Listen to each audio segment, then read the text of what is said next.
Fenrir is no prophecy's monster, he never was.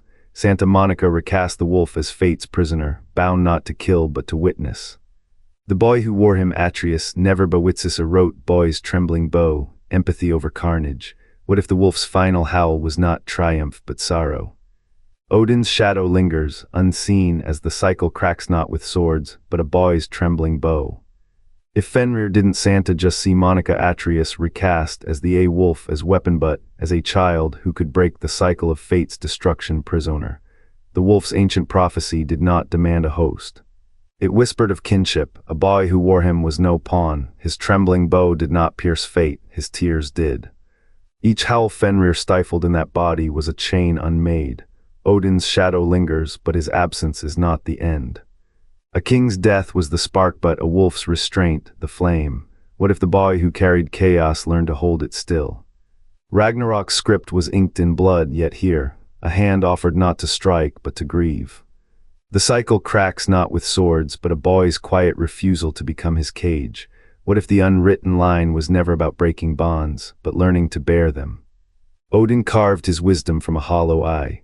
A scholar curse, he drowned in the well of Mimir, trading a limb for a truth he could not outrun. Kratos bound his rage to Ares' blade, a pact of fire and futility power won, then consumed by it. The Spartan's cape forged in war became a shroud for the sins of gods. Fenrir's chain was not iron. It was the weight of a boy who wore his jaws like a second skin. Atreus, half human, half prophecy, carried the wolf's teeth through ash and blood.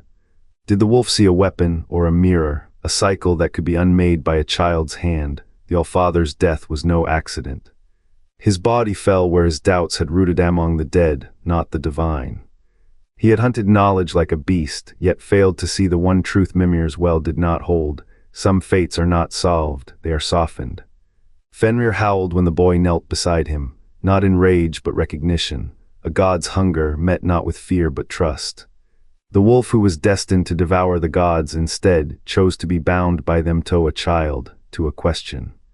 What if Ragnarok's end was not in the tearing of worlds, but the quiet act of a wolf lowering his head? The boy who wore him became the bridge. Between violence and mercy, between a prophecy written in blood and a future unwritten, trembling in the space between teeth and heartbeat, a wolf's bond is not a weapon. It is a wound that does not close, it is a question left unanswered still. Odin carved his wisdom from a hollow eye. A scholar curse, he drowned in the well of Mimir, trading a limb for a truth he could not outrun. Kratos bound his rage to Ares' blade, a pact of fire and futility power won, then consumed by it.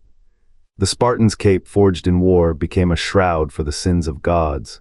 Fenrir's chain was not iron. It was the weight of a boy who wore his jaws like a second skin.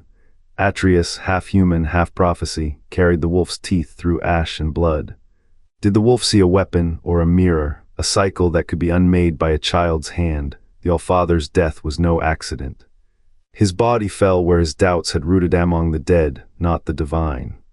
He had hunted knowledge like a beast, yet failed to see the one truth Mimir's well did not hold. Some fates are not solved, they are softened. Fenrir howled when the boy knelt beside him, not in rage but recognition. A god's hunger met not with fear but trust. The wolf who was destined to devour the gods instead chose to be bound by them to a child, to a question.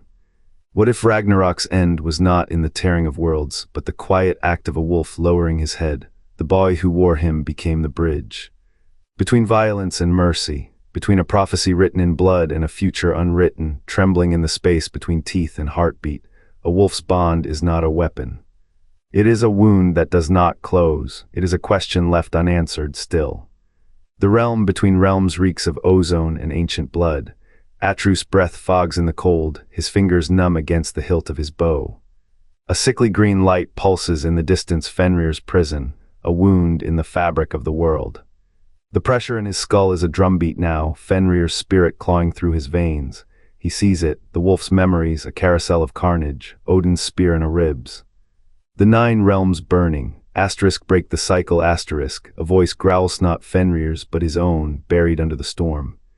The wolf's golden eyes flicker with something fragile, asterisk pity, asterisk Atreus staggers, the ground cracking beneath him. He tastes iron not from his wounds, but from the ancient magic coagulating in his throat. A flash hides father's face, etched with the same grim resolve beforming the world's serpent. Asterisk, this is not your story to rewrite. Asterisk, the words are a blade. Atreus grips his hair, nails biting crescents into his scalp. Fenrir's roar splits the air, yet within it, a whinny, a plea. The boy closes his eyes. Asterisk, let me be the bridge, not the weapon. Asterisk, the bond sears hotter, blinding. In the chaos, a single truth crystallizes. Odin's death is the anvil, but Atreus' choice is the hammer. The wolf's sorrow is a mirror of his own. When he opens his mouth, it is not fire he exhales, but a name asterisk, father asterisk, and the storm stills. The throne room in Asgard shudders, a spear falls, a god gasps. The end begins. But the cost, blood and ash not just of gods, but of trust. Fenrir's jaws, meant to kill, clenched a child's hand. When Odin fell, the wolf's cry was not victory, but mourning. Ragnarok's end, ashes, not fire, mortals survived, yet Atreus, the boy who could have been, became the price. A bond rewritten in grief, where empathy shattered prophecy. The cycle broken not by death, but a father's final, fatal love. Asgard's fall did not begin with fire. It ended with a boy's blood on a wolf's teeth. Odin's death, the Allfather's final sacrifice, unraveled the threads that bound gods to fate. Fenrir, the prophecy's jagged edge, had watched Atreus not as a tool, but as a mirror wilderness tempered by a will unchained by vengeance. The wolf's jaws, meant to crush the god-king, hesitated, a heartbeat, a miscalculation. The Norns had not accounted for mercy. What shattered first, the god's trust or the boy's innocence? Mortals bled in the cracks between wars, as Aesir and Vanir clashed over a future no seer had foreseen. Fenrir's bond to Atreus, a thread of living paradox, became the fault line. The wolf, who had always known only hunger, learned grief. A creature born to end worlds now guarded a door no god could close, the knowledge that cycles can be broken by a child's choice, not a tyrant's fall. But cycles demand tribute. The pantheon burned, the boy became a king. Fenrir, the monster who once howled at destiny, was left with the silence of a boy who outgrew his legend. What price, the wolf wondered, does a god pay to unwrite his own jaws? The answer lay in the ashes where hope, once kindled, cannot unburn. The pines of Midgard whisper secrets to the wind. Cold bites the flesh where Kratos once let fire do its work. Atreus stands at the edge of a thaw, his hands calloused not by blood, but by the weight of a sword's hilt asterisk, not a weapon asterisk. His father said, asterisk, a question asterisk. The blade's edge reflects a boy's face becoming a god's, its steel scored with the same scars that gnarled Fenrir's paws. The wolf knows this dance. His breath mists in the air, a ghost coiled at Atreus' feet, his golden eyes tracing the boy's pulse like a map of what could be. Kratos taught him to split the world into choices, not chains. One night the Spartan pressed a dagger into Atreus' palm. Asterisk, this is not how I learned. Asterisk, he growled, the firelight carving shadows into his beard. Asterisk, you will not kill to know yourself. Asterisk, the boy's fingers trembled, not with fear but the weight of a truth. To wield a god's blood was to drown in it. Fenrir's presence hummed beneath his skin then, a second heartbeat thrumming asterisk, yes, let it break you asterisk. The wolf did not howl when the boy fed him honeyed bread, nor when Atreus whispered, asterisk, I am not your end. Asterisk, in the old tales, Fenrir's jaws shattered the sky. Here his muzzle rests on Atreus' knee, the boy's fingers combing through fur that smells of rain and ash. A pact no seer foresaw. The wolf who should have devoured the gods now guards a heart that might outlive them. When Odin's corpse crumbled to dust, the world held its breath, but Fenrir's eyes did not seek vengeance, he sought the child who had unchained him. Ragnarok's engines still churn, but their fuel is different now. A father's restraint, a son's refusal to become prey. The cycle did not end in fire.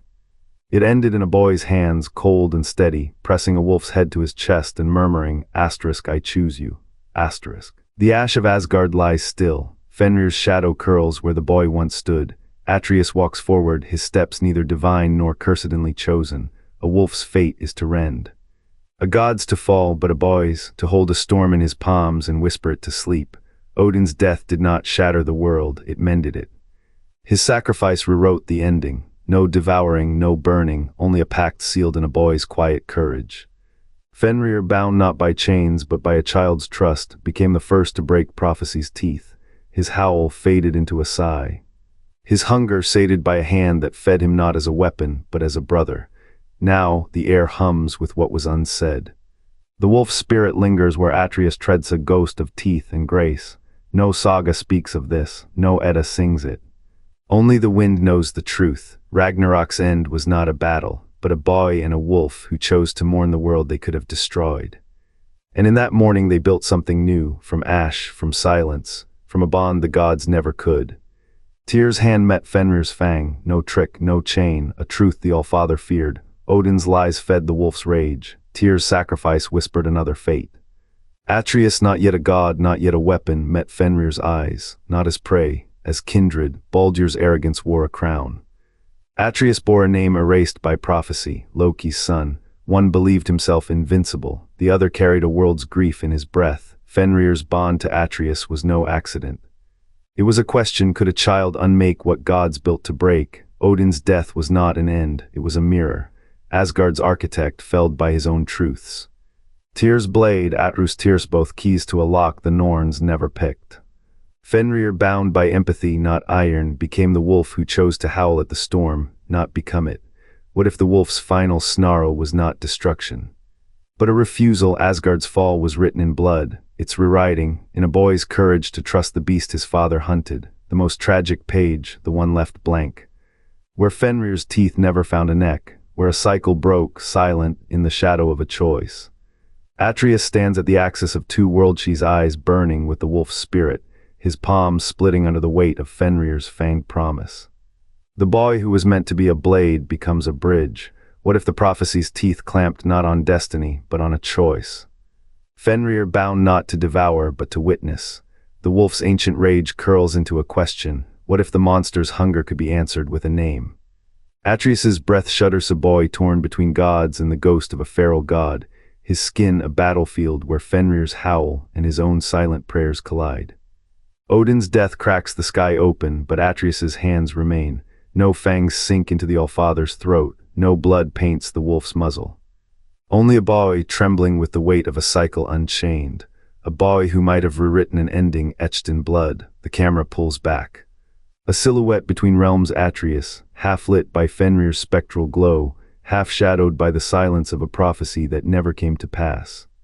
The wolf's spirit lingers, not to destroy but to remember, a myth erased from the Eddas, a boy who wore the wolf and wore him out. The screen fades to black, a single howl echoes not of hunger, but of what could have been. Santa Monica Studio reimagined Norse fate.